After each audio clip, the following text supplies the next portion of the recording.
Sentaos, andad, estad firmes. Por Watchman Nee. Vuelve ahora a aquel hermano con quien es tan difícil andar, pero esta vez, antes de salir, dirígete a Dios de esta manera: Señor, veo por fin que por mis medios, no puedo amarle, pero sé que hay en mí una vida, la vida de tu Hijo, y que la ley de esa vida es el amor, no puedo menos que amarle. No tendrás necesidad de esforzarte. Reposa en Él, cuenta con su vida. Entonces, y en esta misma confianza, anímate a verlo, y esto será lo notable, que inconscientemente, y yo enfatizaría la palabra inconscientemente, porque recién más tarde uno se da cuenta, estarás hablando con él amablemente, sin advertirlo le amarás, y sin darte cuenta le estimarás como hermano. Mantienes con él una conversación espontánea y en verdadera camaradería, y a tu regreso te sentirás diciendo: ¡qué notable! No hice ningún esfuerzo por dominarme y, sin embargo, no me irrité. De alguna manera incomprensible el Señor me acompañó y su amor en mí triunfó. La manifestación de su vida en nosotros es en un sentido muy real, algo espontáneo, es decir, no requiere ningún esfuerzo nuestro. La regla imperiosa no es esforzarnos, sino confiar, no depender de nuestra fuerza sino de la suya. Es el continuo fluir de la vida lo que indica si estamos en Cristo. Es de la fuente de vida que emanan las aguas dulces. Se puede comprobar que un buen número de personas solo están fingiendo ser cristiano. Sus vidas de creyentes no son sino un simulacro. Viven una vida espiritual, hablan un lenguaje espiritual y adoptan actitudes espirituales, pero todo es de ellos mismos.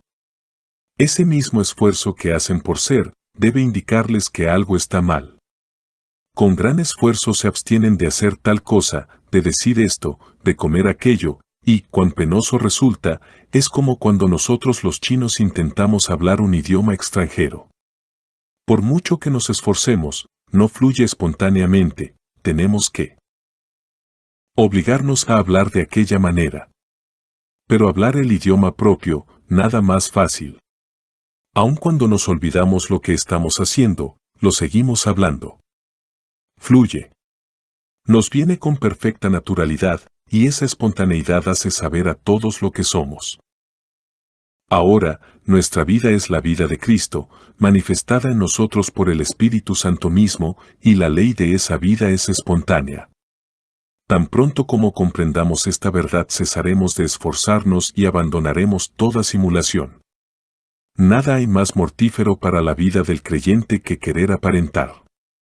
No hay mayor bendición que cuando cesan nuestros esfuerzos por aparentar y nuestras actitudes se manifiestan con libre naturalidad, cuando nuestras palabras y oraciones, nuestra vida misma, son la expresión, no forzada sino espontánea, de nuestra vida interior. ¿Hemos descubierto cuán bueno es el Señor? Bien, Él es así en nosotros. ¿Es grande su poder? Bien, en nosotros no será menor. Alabado sea Dios, su vida es tan poderosa como siempre, y esa vida no se manifestará con menor poder que antiguamente en las vidas de quienes tienen la osadía de creer a la palabra de Dios. ¿Qué quiso decir el Señor cuando expresó: porque os digo que si vuestra justicia no supera a la de los escribas y fariseos, no entraréis en el reino de los cielos? Mateo 5:20, ya hemos visto cómo, partiendo de este dicho, procede a comparar las demandas de la ley de Moisés con sus propias exigencias tan tremendas, repitiendo las palabras: oísteis que fue dicho a los antiguos, no matarás, y cualquiera que mate será reo de juicio. Pero yo os digo que todo el que se enoje con su hermano será reo de juicio, y cualquiera que diga, racá, a su hermano, será culpable ante el Sanedrín, y cualquiera que le diga, moré, quedará expuesto a la gehenna de fuego. Mateo 5:21-22, pero, después del fracaso del hombre durante varias centurias en querer alcanzar el primer nivel, ¿cómo es que ahora el Señor piensa elevar su demanda a un nivel más alto? Solo pudo hacerlo porque tenía fe en su propia vida. No teme imponerse a sí mismo las demandas más exigentes. En verdad encontraremos gran consuelo en la lectura de las leyes del reino en Mateo 5 a 7, porque revelan la absoluta confianza que el Señor tiene en su propia vida, que ahora Él ha puesto al alcance de sus hijos. Estos 3 capítulos presentan las demandas divinas hechas a la vida divina. La magnitud de las exigencias que Cristo impone revela cuán grande es su confianza en los recursos que Él nos ha dado para satisfacer esas demandas. Si se nos presenta alguna situación difícil, la hacemos un asunto de lo que es justo o injusto, bueno o malo. No es necesario recurrir a la sabiduría. No hay necesidad de recurrir al árbol de la ciencia. Nosotros tenemos a Cristo, y Él nos es hecho a nosotros sabiduría de Dios. La ley del Espíritu de vida en Cristo Jesús nos comunica continuamente su concepto de lo que es bueno y malo y, con ello, la actitud de espíritu en que debemos afrontar la situación.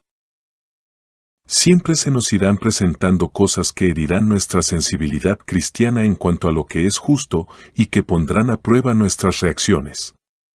Es indispensable comprender el principio que rige la cruz, que la norma de nuestra vida actual no es la del viejo hombre, sino del nuevo hombre, que en cuanto a la pasada manera de vivir, os despojéis del viejo hombre, que se va corrompiendo conforme a las pasiones del engaño, y os renovéis en el espíritu de vuestra mente, y os vistáis del nuevo hombre, creado según Dios en la justicia y santidad de la realidad. Efesios 4:22 a 24. Señor, no tengo más derechos que defender.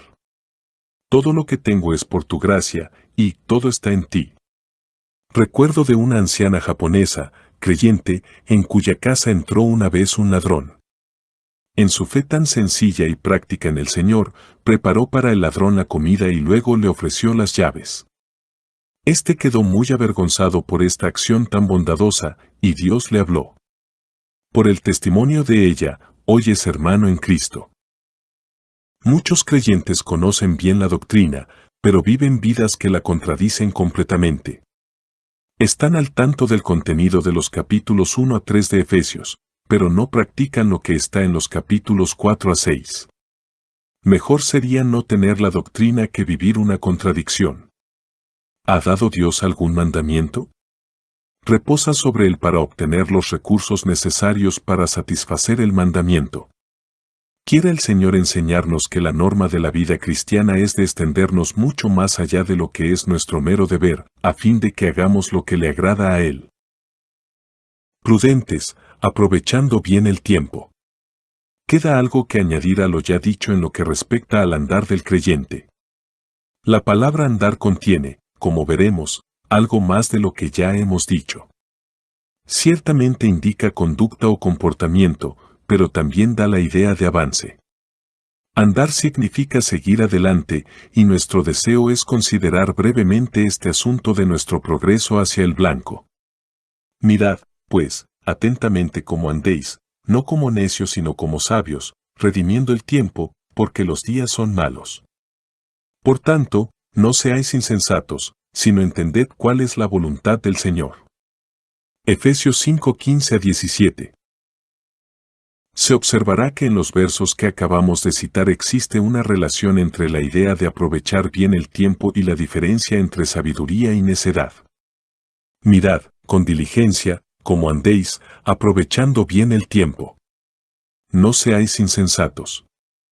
Esto es importante, por ello quiero ahora referirme a 2 otros pasajes en que aparecen juntos estos mismos pensamientos. Entonces el reino de los cielos será semejante a 10 vírgenes que, tomando sus lámparas, salieron al encuentro del novio. 5 de ellas eran insensatas y 5 prudentes. Porque las insensatas, tomando sus lámparas, no tomaron consigo aceite, mas las prudentes tomaron aceite en sus vasijas, juntamente con sus lámparas. Y tardándose el novio, cabecearon todas y se durmieron. Y a la medianoche se oyó un grito, «He aquí el novio. Salid a su encuentro». Entonces todas aquellas vírgenes se levantaron y arreglaron sus lámparas. Y las insensatas dijeron a las prudentes, «Dadnos de vuestro aceite, porque nuestras lámparas se apagan». Mas las prudentes respondieron diciendo, Podría ser que no haya suficiente para nosotras ni para vosotras, y dé más bien a los que venden, y comprad para vosotras mismas. Pero mientras ellas iban a comprar, vino el novio, y las que estaban preparadas entraron con él a las bodas, y se cerró la puerta. Después vinieron también las otras vírgenes, diciendo, Señor, Señor, ábrenos. Mas él, respondiendo, dijo, de cierto os digo, que no os conozco. Velad, pues, porque no sabéis el día ni la hora. Mateo 25, 1-13. Después miré, y he aquí el Cordero estaba en pie sobre el monte Sión, y con él 144,000, que tenían el nombre de él y el de su Padre escrito en la frente. Apocalipsis 14:1. Estos son los que no se contaminaron con mujeres, pues son vírgenes. Estos son los que siguen al Cordero por donde quiera que va. Estos fueron comprados de entre los hombres como primicias para Dios y para el Cordero, y en sus bocas no fue hallada mentira, pues son sin mancha. Apocalipsis 14, 4-5. Un gran número de pasajes en las Escrituras aseguran que lo que Dios ha comenzado, eso también concluirá. Nuestro Salvador es Salvador hasta lo sumo. Ningún creyente estará a medio salvar, cuando llegue al fin, aunque con mucha razón podría decirse de algunos de nosotros ahora. Dios perfeccionará a todo hombre que tiene fe en Él. Eso lo creemos, y debemos tenerlo presente como fondo a lo que trataremos a continuación. Decimos con Pablo, confiando en esto, que el que comenzó en vosotros una buena obra, la perfeccionará hasta el día de Cristo Jesús, Filipenses 1:6, y a aquel que es poderoso para guardaros de tropiezos, y presentaros sin mancha delante de su gloria con gran alegría, Judas 1:24. Por esta causa asimismo padezco esto, pero no me avergüenzo, porque yo sé a quien he creído, y estoy persuadido de que es poderoso para guardar mi depósito para aquel día. 2 Timoteo 1:12. Ahora bien, a aquel que es poderoso para hacer todas las cosas mucho más abundantemente de lo que pedimos o pensamos, según el poder que actúa en nosotros, Efesios 3:20.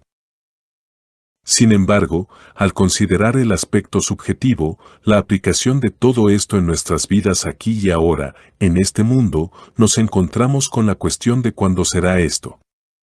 En Apocalipsis 14 encontramos primicias, v14, y hora de cegar, v15. Miré, y he aquí una nube blanca, y sobre la nube uno sentado semejante al Hijo del Hombre, que tenía en la cabeza una corona de oro, y en la mano una hoz aguda. Y del templo salió otro ángel, clamando a gran voz al que estaba sentado sobre la nube, mete tu hoz, y ciega, porque la hora de cegar ha llegado, pues la mies de la tierra está madura. Apocalipsis 14, 14-15, ¿cuál es la diferencia entre hora de cegar y primicias? Ciertamente, no es la calidad porque la cosecha es lo mismo. La diferencia solo está en el tiempo de la madurez. Algunas frutas llegan a la madurez antes de otras y así son primicias. Mi pueblo natal en la provincia de Fujian es renombrado por sus naranjas. Yo diría, y sin duda me siento algo parcial, que en todo el mundo no hay otras como esas. Al contemplar las colinas en los comienzos de la temporada de las naranjas, se ve todo verde. Pero si uno observa atentamente esas plantas, verá aquí y allá algunas frutas manifestando ya su color anaranjado. Presentan una hermosa vista esos botones de oro salpicando el verde oscuro de los árboles. Más tarde todas madurarán y los naranjales se teñirán de color dorado, pero, por ahora, son estas primicias las que se arrancan. Son recogidas con cuidado y son estas las que obtienen los más elevados precios en el mercado, a veces 3 veces más que las otras. Todas alcanzarán la madurez, pero el Cordero está buscando primicias. Estos son los que no se contaminaron con mujeres, pues son vírgenes. Estos son los que siguen al Cordero por donde quiera que va. Estos fueron comprados de entre los hombres como primicias para Dios y para el Cordero. Apocalipsis 14:4. Las prudentes de la parábola no son las que han obrado mejor, sino las que han obrado prudentemente en las primeras horas. Observemos que las otras eran también vírgenes, insensatas por cierto, pero no falsas. Habían salido con las prudentes a esperar al esposo. Tenían aceite en sus lámparas y éstas ardían. La diferencia está en que no habían calculado la tardanza del esposo, y ahora el aceite en sus lámparas se les agotaba y no tenían reservas. Además, las prudentes no tenían suficiente como para compartir.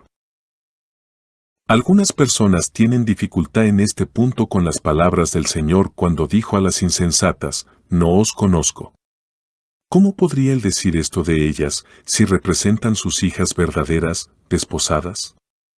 Porque os celo con celo de Dios, pues os he desposado con un solo esposo, para presentaros como una virgen pura a Cristo. 2 Corintios 11:2. Pero hemos de reconocer el énfasis de esta enseñanza de la parábola, que ciertamente hay un privilegio servirle a Él en el futuro que sus hijos pueden perder al no estar preparados. Dice que las 5 llegaron a la puerta y dijeron, Señor, Señor, ábrenos, ¿de qué puerta? Ciertamente no de la puerta de salvación. Si estás perdido, no puedes llegar a la puerta del cielo y llamar. Por lo tanto, cuando el Señor dice, no os conozco, sin duda, emplea estas palabras en un sentido limitado como en la siguiente ilustración. En Shanghái, el hijo de un magistrado de policía fue arrestado por conducir imprudentemente. Fue llevado al juzgado y pronto se dio cuenta de que su padre estaba sentado en el banco del magistrado. El procedimiento del juzgado es más o menos lo mismo por todo el mundo, y así el joven fue preguntado, ¿cuál es su nombre? ¿Dónde vive? ¿Cuál es su ocupación? Etcétera. Asombrado, el joven miró a su padre y le dijo, pero, papá, ¿quieres decir que no me conoces?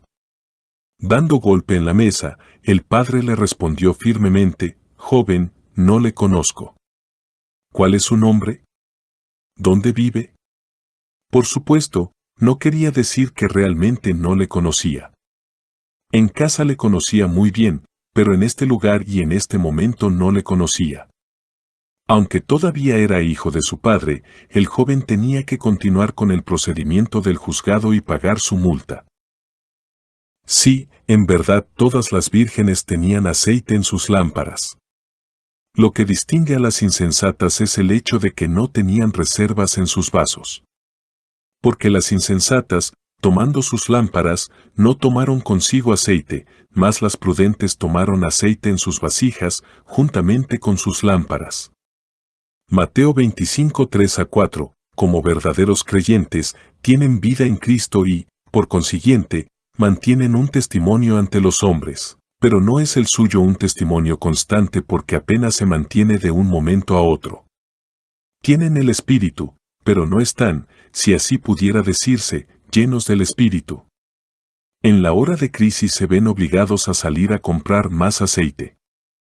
Al fin todas tenían suficiente, la diferencia está en que las prudentes tenían lo suficiente en la hora de necesidad, mientras que las insensatas, cuando al fin consiguieron el aceite, encontraron que ya era tarde para alcanzar su propósito. Es todo un asunto de tiempo, de estar prevenidos en el momento de la necesidad, y esto es lo que el Señor busca inculcar en los suyos cuando al fin les exhorta a ser no solo discípulos, sino discípulos alertas. No os embriaguéis con vino, en lo cual hay disolución, antes bien, sed llenos en el Espíritu, Efesios 5:18, en Mateo 25 el asunto no es la inicial aceptación de Cristo, ni aun la venida del Espíritu Santo sobre sus siervos para impartir los dones espirituales. Es asunto de tener reserva de aceite en el vaso, de que la luz sea mantenida brillando por todo el tiempo de espera que fuese necesario, y por medio de aquella provisión milagrosa y continua del Espíritu en nuestro interior, pues aunque en la parábola encontramos lámparas y vasos, en realidad nosotros somos, a la vez, lámpara y vaso. Y así el Señor toma las medidas necesarias a fin de que conozcamos esa plenitud ahora. Velad, pues, porque no sabéis el día ni la hora. Mateo 25:13. Sed llenos, plerousté, en el griego, es la expresión poco común empleada en este pasaje con relación al Espíritu Santo. Es un continuo y constante ser llenado por el Espíritu Santo. Se refiere, no a un solo acto, sino a un estado permanente. No es una crisis, como en Pentecostés, sino la condición en que se debe encontrar el creyente constantemente.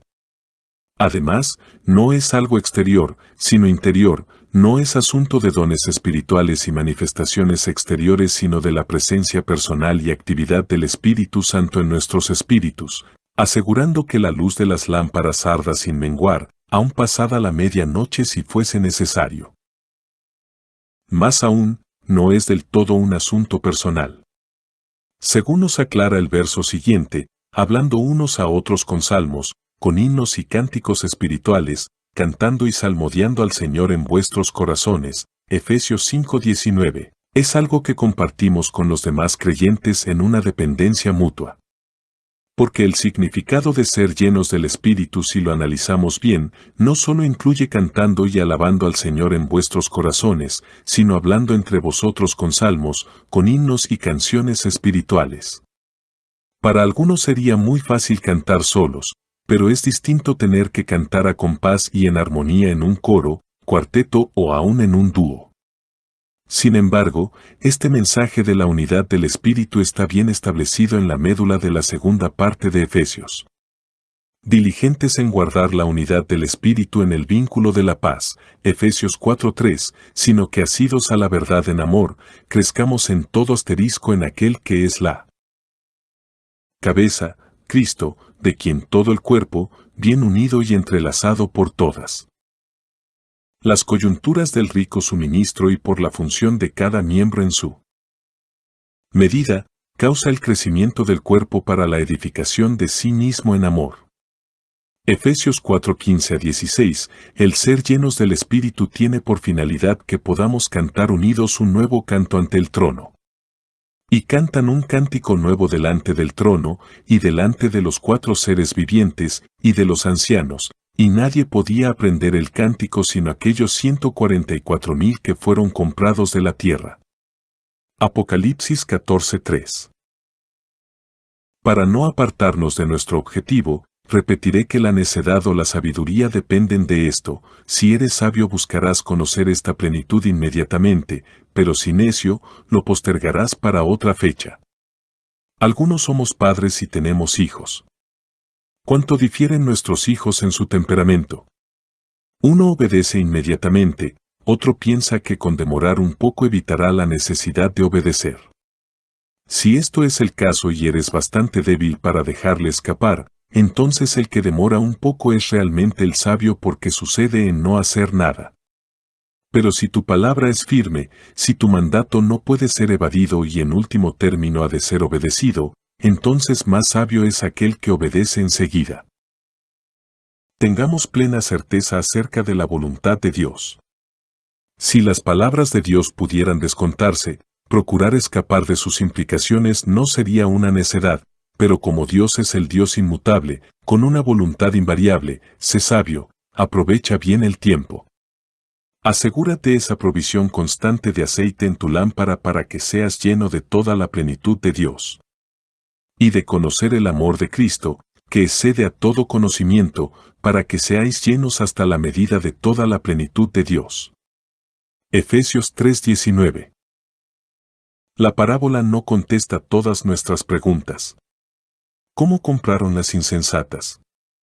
No sabemos. No nos dice en ningún lugar qué pasos más Dios ha de tomar para llevar a todos sus hijos a la madurez. Eso no es cuenta nuestra. Lo que nos concierne aquí son las primicias. Nos pide seguir adelante y no especular sobre lo que pueda ocurrir si no lo hacemos. Es imposible evitar alcanzar la madurez o pagar el precio correspondiente tratando de esquivar la responsabilidad, pero la sabiduría está ligada a la cuestión de cuándo alcanzaremos esto. Los sabios aprovechan bien el tiempo. Así como mi pluma está ahora cargada y en mi mano lista para ser usada, del mismo modo, cooperando con el Señor, los sabios proveen a Dios lo que Él necesita, instrumentos adecuados para su pronto servicio. Miremos al apóstol Pablo. Lo vemos consumido de ardiente pasión. Él ha visto que los propósitos de Dios están relacionados con, para la economía de la plenitud de los tiempos, de hacer que en Cristo sean reunidas bajo una cabeza todas las cosas, así las que están en los cielos, como las que están en la tierra, en él, Efesios 1:10, él es uno de aquellos que primeramente esperaron en Cristo descansando en una salvación que está aún por ser revelada en cuanto a su plenitud. A fin de que seamos para alabanza de su gloria, nosotros los que primeramente esperábamos en Cristo. Efesios 1:12, para mostrar en los siglos venideros las superabundantes riquezas de su gracia en su benignidad para con nosotros en Cristo Jesús. Efesios 2:7, ¿qué hace él en virtud de todo esto? Anda, sigue adelante. Y no solo anda, corre. Así que, yo de esta manera corro, no como a la aventura, de esta manera lucho en el pugilato, no como quien golpea el aire. 1 Corintios 9:26.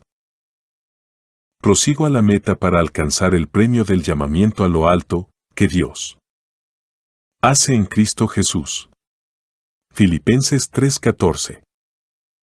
Muchas veces, cuando veo almas entrando en conocimiento de verdades espirituales y se evidencia el adelanto en el Señor, surge en mi corazón este sentir, si solo hubieran comprendido esto hace 5 años.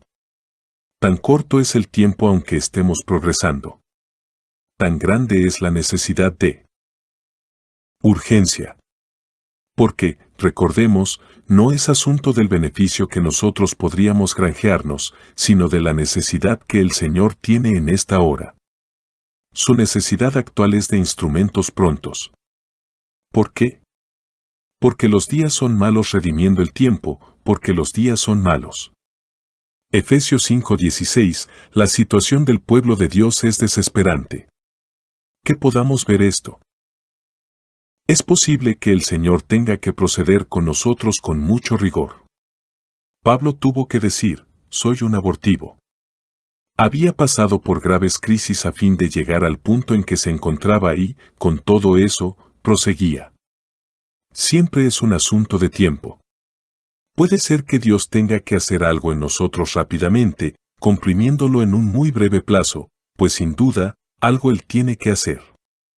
Que los ojos de nuestro entendimiento sean alumbrados para conocer cuál sea la esperanza a que Él nos ha llamado y que podamos entonces andar, digamos mejor, correr, como entendidos de cuál sea la voluntad del Señor para que, alumbrados los ojos de vuestro corazón, sepáis cuál es la esperanza a que Él os ha llamado, y cuáles las riquezas de la gloria de su herencia en los santos. Efesios 1:18, por tanto, no seáis insensatos, sino entended cuál es la voluntad del Señor.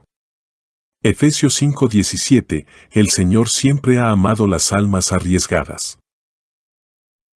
Sentaos, andad, estad, firmes. Por Watchman Nee. Capítulo 3. Estad firmes.